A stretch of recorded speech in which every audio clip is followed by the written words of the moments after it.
میں نے ان بچوں کو اپنی آنکھوں سے روتا ہوا دیکھا تھا، میرے دل کو اس وقت تک قرار نہیں آنا تھا جب تک ان بچوں کو میں اپنی آنکھوں کے ساتھ ہنستا ہوا نہ دیکھ لوں۔ جناب سیدنا عمر فاروق رضی اللہ تعالیٰ عنہ اپنے غلام اسلم سے کہتے ہیں کہ بڑا عرصہ ہو گیا شہر مدینہ کے حالات تو رات کو ہم دیکھتے ہیں، ذرا باہر کے حالات بھی جانچنے چاہیے کہ باہر کے حالات کیا۔ تو ایک دروازے کے اوپر پہنچے، وہاں دیکھا کہ اندر سے رونے کی آواز آ رہی ہے، دو بچے چھوٹے چھوٹے، ان کی ماں اس نے آگ جلائی ہے، اوپر پتیلا رکھا ہوا ہے۔ تو جناب سیدنا عمر فاروق رضی اللہ تعالیٰ عنہ پوچھتے ہیں کہ اے اللہ کی بندی بچے کیوں رو رہے ہیں؟ کہا کیوں نہ روئیں، اتنے دن ہو گئے ہمارے گھر میں کھانے کے لیے کچھ نہیں ہے، پکانے کے لیے کچھ نہیں ہے۔ کہا ہانڈی میں کیا رکھا ہے؟ صرف پانی ابال کے رکھا ہے، نیچے آگ جلائی ہے، بچے رو رہے ہیں، شاید اسی امید پہ کہ کچھ کھانا تیار ہو رہا ہے خاموش ہو جائیں اور سو جائیں، میرے پاس تو کچھ کھلانے کے لیے بچوں کو ہے کوئی نہیں۔ کہا کہ امیر المومنین کو آپ نے شکایت نہیں کی؟ کہا امیر المومنین ہم غریبوں کا خیال کدھر سے کرتے ہیں، انہیں اگر ہمارا خیال ہوتا تو ہمارے گھر میں بھی راشن ہوتا۔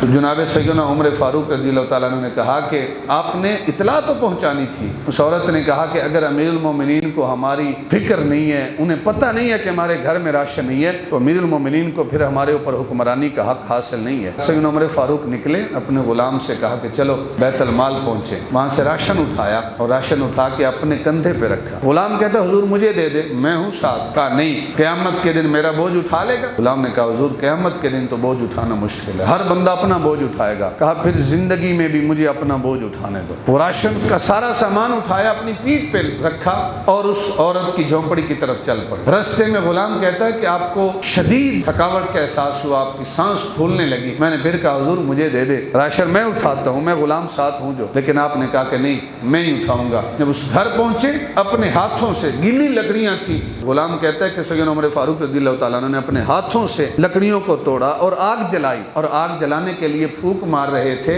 تو دھواں جناب سیدنا عمر فاروق کی داڑھی سے باہر نکل رہا تھا اور آپ کی آنکھوں سے آنسو بہ رہے تھے، وہ دھوئیں کے اثرات آپ کی آنکھوں میں جا رہے تھے۔ تو جب کھانا پک کر تیار ہو گیا، میں نے اشارہ بھی کیا کہ اب کھانا تیار ہو گیا، اب چلتے ہیں، کہیں کوئی آ نہ جائے، کسی کو پتہ نہ چل جائے کہ امیر المومنین کھڑے ہیں۔ تو جب میں نے اشارہ کیا، آپ نے محسوس تو کیا کہ مجھے اشارہ کر رہے ہیں، لیکن آپ بیٹھے رہے۔ جب بچوں نے کھانا کھایا، کھانا کھانے کے بعد بچے کھیلنے لگے، تو میں نے اس دوران 2-3 مرتبہ اشارہ کیا، لیکن سیدنا عمر فاروق رضی اللہ تعالیٰ عنہ بیٹھے رہے۔ ایک روایت میں آتا ہے کہ جس طرح بڑی عمر کے بچے جو ہوتے ہیں، بڑے عمر کے لوگ اپنے بچوں کے ساتھ کھیلنے کے لیے ہاتھ اور پاؤں کے ذریعے چلتے ہیں نا جی، اسی طرح سیدنا عمر فاروق ان بچوں کے ساتھ کھیل رہے تھے، اور میں حیران تھا کہ امیر المومنین کو کیا ہو گیا ہے۔ جب بچے خوب کھیلنے لگے، بہت سا کافی مقدار میں راشن بھی دیا، تو امیر المومنین کہتے ہیں اسلم اب چلنے کا وقت ہے، چلو چلتے ہیں۔ جب نکلے تو میں نے کہا امیر المومنین آپ نے کھانا تیار کر دیا، پھر عجیب حرکتیں آپ نے ان کے ساتھ کی، وجہ کیا تھی، آپ پہلے کیوں نہیں نکلے؟ کہا کہ اے اسلم میں نے ان بچوں کو اپنی آنکھوں سے روتا ہوا دیکھا تھا، میرے دل کو اس وقت تک قرار نہیں آنا تھا جب تک ان بچوں کو میں اپنی آنکھوں کے ساتھ ہنستا ہوا نہ دیکھ لوں۔ اب جب میں نے ان بچوں کو کھیلتے ہوئے دیکھا ہے، مسکراتے ہوئے دیکھا ہے، میرے دل کو سکون پہنچا ہے کہ اب یہ بچے کھیل رہے ہیں، ان بچوں کو روتے ہوئے دیکھا ہے، وہ کھیل رہے ہیں، لہذا میرے دل کو سکون پہنچا ہے۔ یہ تھے ہمارے حکمران، یہ تھے امیر المومنین سیدنا عمر فاروق رضی اللہ تعالیٰ عنہ۔